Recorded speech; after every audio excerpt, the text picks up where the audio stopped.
വീണ്ടെടുപ്പിനാളടുത്തിതാ, മാറ്റൊലി ഞാൻ കേട്ടിടുന്നിതാ.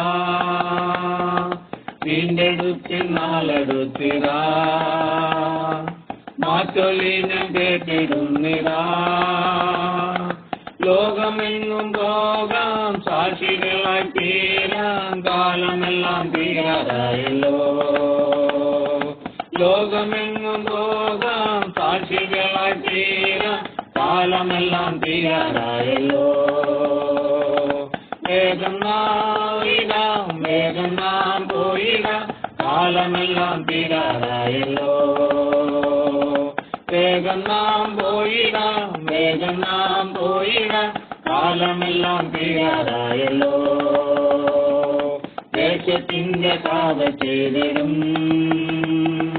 കാവൽക്കാര രാത്രി എന്തായി. ദേശത്തിന്റെ കാവൽ ചെയ്തിടും കാവൽക്കാര രാത്രി എന്തായി. ദൂരെ നിന്നു കേൾക്കും നാദമെന്റെ കാതിൽ, കാവൽക്കാര രാത്രി എന്തായി. ദൂരെ നിന്നു കേൾക്കും നാദമെന്റെ കാതിൽ, കാവൽക്കാര രാത്രി എന്തായി.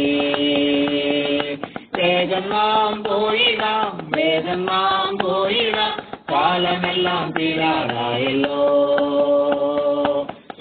നിന്റെ മുൻപിലുള്ളതാ, തെല്ലുമേ ഭയന്നിടേണ്ട നീ. ശത്രു നിന്റെ മുൻപിലുള്ളതാ, തെല്ലുമേ ഭയന്നിടേണ്ട നീ. ഏന്തുക സർവായുധം, കോട്ട കാത്തു കൊള്ളുക, ക്രിസ്തു തന്നെ സേനാനായകൻ. ഏന്തുക സർവായുധം, കോട്ട കാത്തു കൊള്ളുക, ക്രിസ്തു തന്നെ സേനാനായകൻ. വേഗം നാം പോയിടാം, വേഗം നാം പോയിടാം, കാലമെല്ലാം തീരാറായല്ലോ. വേഗം നാം പോയിടാം, വേഗം നാം പോയിടാം, കാലമെല്ലാം തീരാറായല്ലോ. കർത്താവായ യേശുക്രിസ്തുവിന്റെ നിസ്തുല്യ നാമത്തിൽ എല്ലാ പ്രിയ ശ്രോതാക്കൾക്കും ക്രിസ്ത്യവന്ദനം അറിയിക്കുകയാണ്.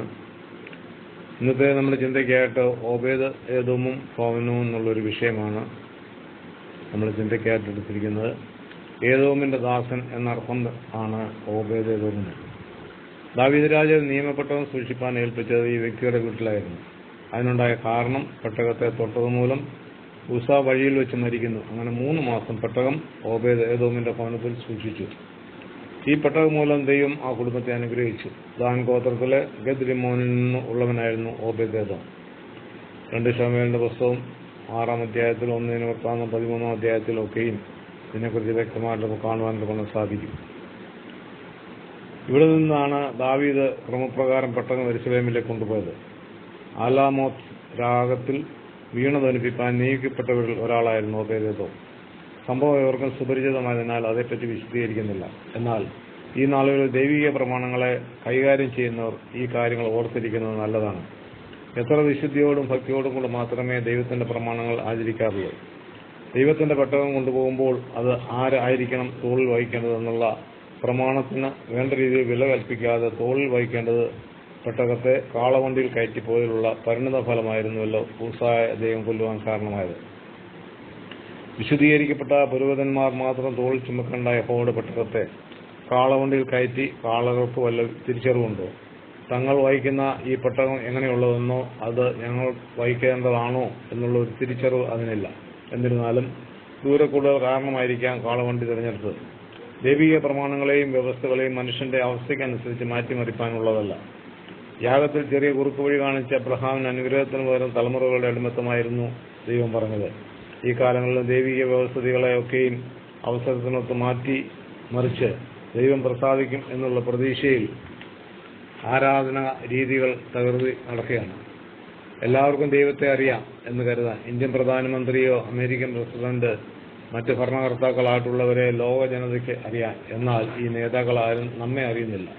ഇതുപോലെയാണ് ഭൂമിയിലെ മനുഷ്യർ. ദൈവം എല്ലാവരെയും അറിയുകയും വേർതിരിച്ച് വിളിക്കുകയും ചെയ്യാറുണ്ട്. എന്നാൽ ദൈവത്തെ വേണ്ട രീതിയിൽ എത്ര മനുഷ്യനാണ് അറിയുന്നത്? ഈ അടുത്ത സമയത്ത് ഞങ്ങൾ കുടുംബമായി ഒരു സ്ഥലത്ത് പോകേണ്ടി വന്നു. അന്നൊരു പള്ളി പെരുന്നാളായിരുന്നു.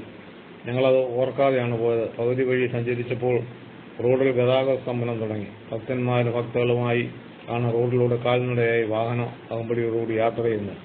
പലരും ഭക്തിയുടെ ലഹരിയിൽ റോഡിൽ കൂടെ ലക്ഷ്യമില്ലാതെ യാത്ര ചെയ്യുന്നതിനാൽ പോലീസുകാർ നിയന്ത്രിച്ചിട്ടും ഗതിയില്ലാതെ വാഹനയാത്രക്കാർ വളഞ്ഞു. 15 മിനിറ്റ് കൊണ്ട് എത്തേണ്ട സ്ഥലത്ത് 2 മണിക്കൂർ കൂടുതൽ സമയമെടുത്തു. നേർച്ചകളും കാഴ്ചകളും നടത്തിപ്പാൻ മനുഷ്യപ്പെടുന്ന ബദ്ധപ്പാടുകൾ കാണുമ്പോൾ ദൈവം ആവശ്യപ്പെടാത്ത കാര്യങ്ങളും ആയിട്ടാണല്ലോ അവിടെ ചെല്ലുന്നത് എന്ന് മനസ്സിലാക്കാൻ നമുക്ക് സാധിക്കും. ദൈവവചനം പറയുന്നത് യെശയ്യാവിൽ ദൈവം ചോദിക്കുന്ന പല കാര്യങ്ങളുണ്ട്.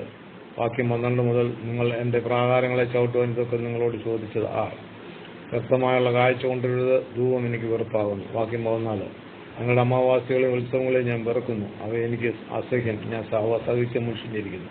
നിങ്ങൾ കൈമലർത്തുമ്പോൾ എൻ്റെ കണ്ണ് മറച്ചു കളയും. നിങ്ങൾ എത്ര തന്നെ പ്രാർത്ഥന കഴിച്ചാലും ഞാൻ കേൾക്കുകയില്ല. ഇത് കേട്ട് അനുസരിക്കുന്നെങ്കിൽ ദേശത്തിലെ നന്മ ലഭിക്കും, മറുത്ത് മത്സരിക്കുന്നെങ്കിൽ വാളിനെതിയായിത്തീരും. പ്രിയ ശ്രോതാക്കളെ, ആഘോഷങ്ങളും ഉത്സവങ്ങളൊക്കെ നിർത്തിയിട്ട് സുവിശേഷിക്കുക. ദൈവവചനത്തിന് മുൻതൂക്കം നൽകുക. ദൈവത്തെ അറിയേണ്ടതുപോലെ അറിയുവാനും ദൈവം നമ്മെ അറിയുവാനും സംഗതിയാകട്ടെ. ഓബേദോമിനെയും കുടുംബത്തെയും അനുഗ്രഹിക്കാൻ കാരണമായത് ദൈവിക പ്രമാണം അടങ്ങിയ പെട്ടകം അവരുടെ ഭവനത്തിൽ വന്നതാണ്. അതുപോലെ നിങ്ങളുടെ കുടുംബങ്ങളെയും ദൈവത്താൽ അനുഗ്രഹം പ്രാപിപ്പാൻ ഇടയാക്കട്ടെ. ദൈവിക പ്രമാണത്തിൽ നിലനിന്നാൽ അത് സാധ്യമായി തരും എന്നുള്ളത് യാതൊരു സംശയമില്ല. അതിനുവേണ്ടി ദൈവമായ കർത്താവ് ഏവരെയും അനുഗ്രഹിക്കട്ടെ. ദൈവം എല്ലാവർക്കും കൃപ നൽകുമാറാകട്ടെ. തിരുവചന ഭാഗം തുടർന്ന് ലഭിക്കുവാൻ ഈ വീഡിയോ ലൈക്ക് ചെയ്യുക, ഷെയർ ചെയ്യുക, സബ്സ്ക്രൈബ് ചെയ്ത് സപ്പോർട്ട് ചെയ്യുക. അടുത്ത വീഡിയോയുമായി നമുക്ക് വീണ്ടും കാണാം.